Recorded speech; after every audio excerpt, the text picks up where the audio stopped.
My name is James Storm, and I've been producing guerrilla films of all kinds for almost 30 years. As an artist, I have to say that what I love most about film is that it's the amalgamation of all the great art forms. Being a filmmaker allows me to experience and work in a wide range of art, from music to writing to acting and so on. There are so many aspects of filmmaking I love, but one of my favorites is the concept art process.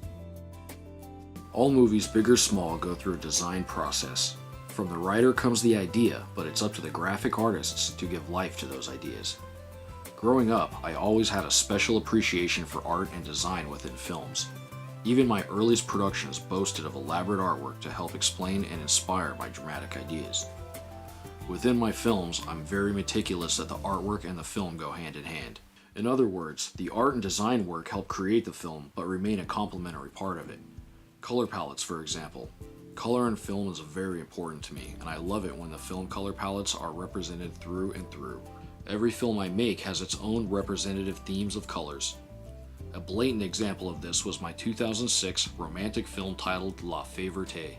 The film itself was saturated in bright greens and yellows, and you can follow those chromatic themes from the production art to the film, the release poster, and even the DVD artwork.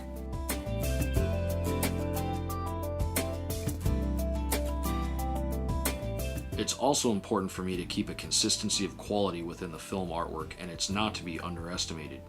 Release posters are a good example of that. They say don't judge a book by its cover, yet people do it with the movie posters all the time.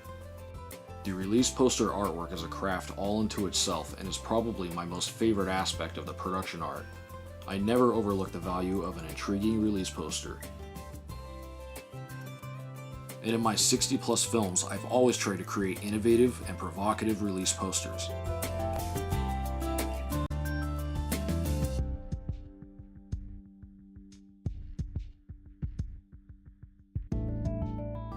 Through the years, JS Company Productions has worked with some fantastic artists.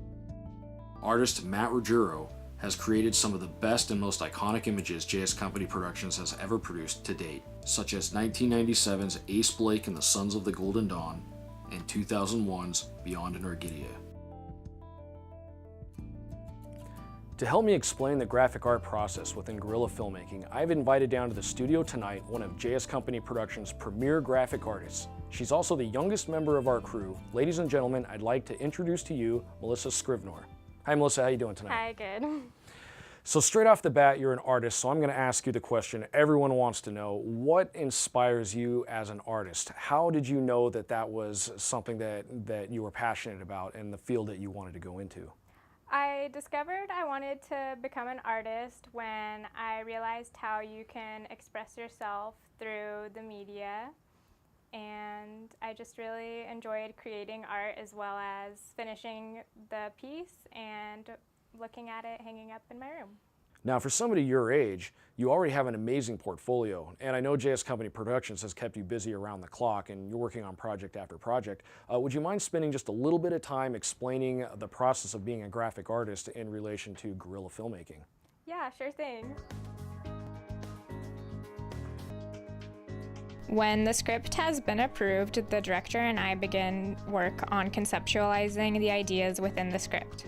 James will usually give me a series of rough sketches he has made explaining the layout of the scene, the blocking, color themes, etc. Once I have a good idea of what he is looking for, I will spend the next few months creating the production art for the film. This could include storyboards, costume design, scene depictions, and promotional materials. Once I finished, I present the package to the heads of the departments for approval.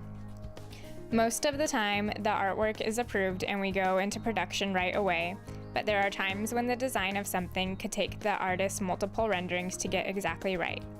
If the scene depiction is extra important to the pitch, or what James calls an iconic moment, the artwork gets a special treatment and is rendered as a more visually detailed digital painting. A lot of times, James will thoroughly explain what something is supposed to look like, and then it's really easy for me to interpret his direction and create a piece of artwork.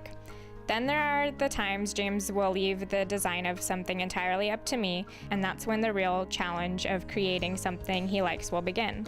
It's extra work for me when I have to conceptualize something from scratch, but I think James really likes it when we can bring new and fresh ideas to the table.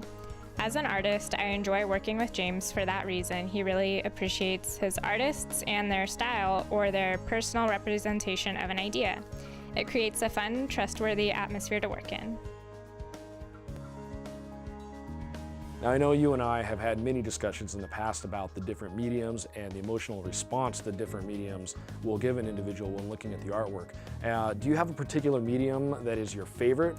I do. I really like to work with watercolors because you can get a very large variety of colors and opacity, and you get to utilize the white of the paper for highlights, which makes it very quick to work with. As an artist, do you have any particular inspirations that sort of motivate you through your art? What are you thinking about during your process? I try to go with it. Depending on what I'm trying to create, I might try to draw very fast and go with the emotion that I'm feeling at the time. Other times I look for a good photo reference to use, or I draw from life to get a more concrete image, or if I want to work with symbolism. When creating your art, do you have a ritual or method that you go by? I like to listen to some music to get me going, so I'm not just sitting in silence at the table drawing. I like to have the final piece of paper that I want to use, as well as a sketch pad available in case I want to practice something before I put it on the final paper. What I wanted to say about this project is that I wanted to use a lot of diagonal lines to give the impression of motion and action. So I also used some perspective in those lines to create the feeling of distance and going from place to place. And it really works. I know when I look at it, I have an emotional response. It dictates everything that I want. And I suppose really that's its job. Let's talk about color scheme within the electric cycle. I know that you were very particular about maintaining the color scheme within the whole process. When I first started it, I put down the black, the gray, and the orange first, and it looked very flat, so I made sure I added a little bit of yellow to the orange to add some dimension to it. And I added some blue to the gray, and I kept the black very flat to create, a good solid line. Well, it's definitely very effective. I love that series of artwork that we did for that project, even though it was on the fly, and I know we didn't give you very much time to do that one. Yeah, it really inspired the feeling of speed. Right? Well, Melissa, as you know, we can go on about this for hours, but I know you got to get back to work. That's right. I definitely appreciate you coming into the studio tonight. Thank you.